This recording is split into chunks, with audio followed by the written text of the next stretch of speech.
Orchid Flowering Secrets. Hello friends. Welcome to Gardener's Gardening. In this video, we will explore the secrets and essential factors that contribute to successful orchid cultivation, including lighting, temperature, humidity, watering, fertilizing, and repotting techniques. By understanding and implementing these key practices, you will provide your orchids with the optimal conditions they need to flourish and bloom.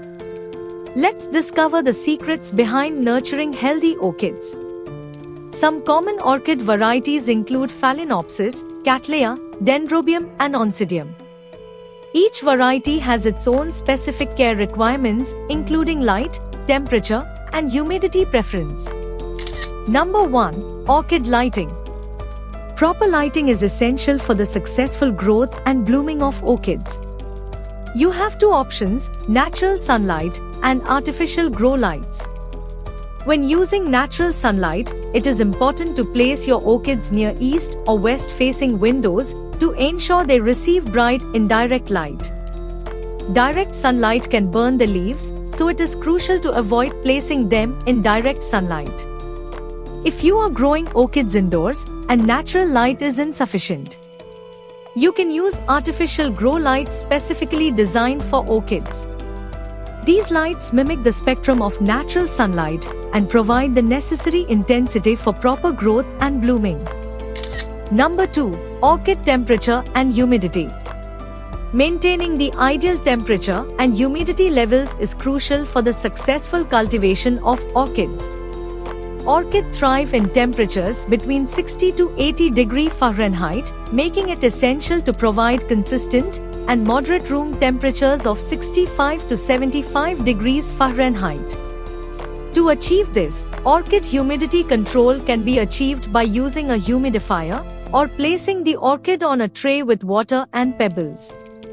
It is important to avoid placing orchids near drafts or heating or cooling vents, as this can disrupt the humidity levels. Number 3. Orchid watering. Water orchids thoroughly, allowing excess water to drain. This helps to flush out any accumulated salts in the potting mix. Let the potting mix dry out slightly between waterings. Orchids prefer a drying period to prevent the roots from sitting in water for too long. Avoid overwatering, as it can lead to root rot. Orchids are sensitive to waterlogged conditions, so it is important to find the right balance. Use room temperature water to prevent shock to the roots. Cold water can stress the orchid, while hot water can damage the delicate roots. Number 4. Orchid fertilizing and repotting. Fertilizing and repotting play a vital role in ensuring the continued health and flourishing of orchids.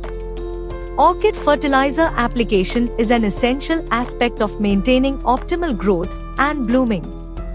It is recommended to use a balanced orchid fertilizer with a ratio of 20-20-20 and dilute it to half strength before applying. During the active growth period, apply the fertilizer. It will provide the necessary nutrients for the orchid's development. It is important to reduce the frequency of fertilization during the dormant period to avoid overfeeding the plant. In terms of repotting, it is best to repot orchids every 1 to 2 years or when the potting mix breaks down. The ideal time for repotting is when new growth is emerging and the orchid is not in bloom. Carefully remove orchid from its current pot, trim any dead or rotting roots, and place it in a new pot with fresh potting mix, ensuring the roots are spread out. These practices of fertilizing and repotting are key to maintaining the vitality and longevity of orchids. Number 5. Choosing the right orchid potting mix. To ensure optimal growth and health for your orchids, it is crucial to carefully select the right orchid potting mix. Here are some factors to consider and common mistakes to avoid when selecting potting mix. Proper drainage. Orchids need a well-draining potting mix to prevent water-logged roots. Look for mixes that contain material like bark chips, charcoal, brick pieces, perlite, coconut husk to ensure proper drainage. Moisture retention. Potting mix retains some moisture without becoming soggy. Avoid that mixes that retain too much water, as this can lead to root rot. Nutrient content. A good orchid potting mix should have a balanced nutrient content to support healthy growth. Look for mixes that are specifically formulated for orchid and contain nitrogen, phosphorus and potassium. By implementing these essential factors of orchid care, you can provide your orchids with the optimal conditions they need to thrive and bloom. These are the secret tips behind the successful cultivation of these exquisite plants with passion and dedication. You can unlock the beauty and vibrancy of orchids in your home. So, your orchids need a lot of bright and direct sunlight. Water it weekly. Make sure you have the right planting medium. Give your orchids a teaspoon of NPK 20-20-20 fertilizer at least once a month at half strength. Your orchids must have the right pot.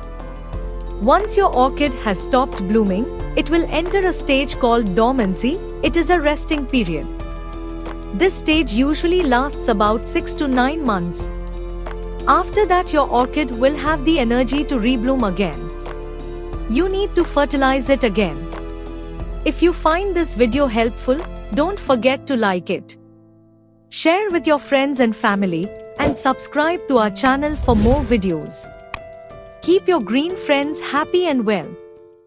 God bless you, and thanks for your time.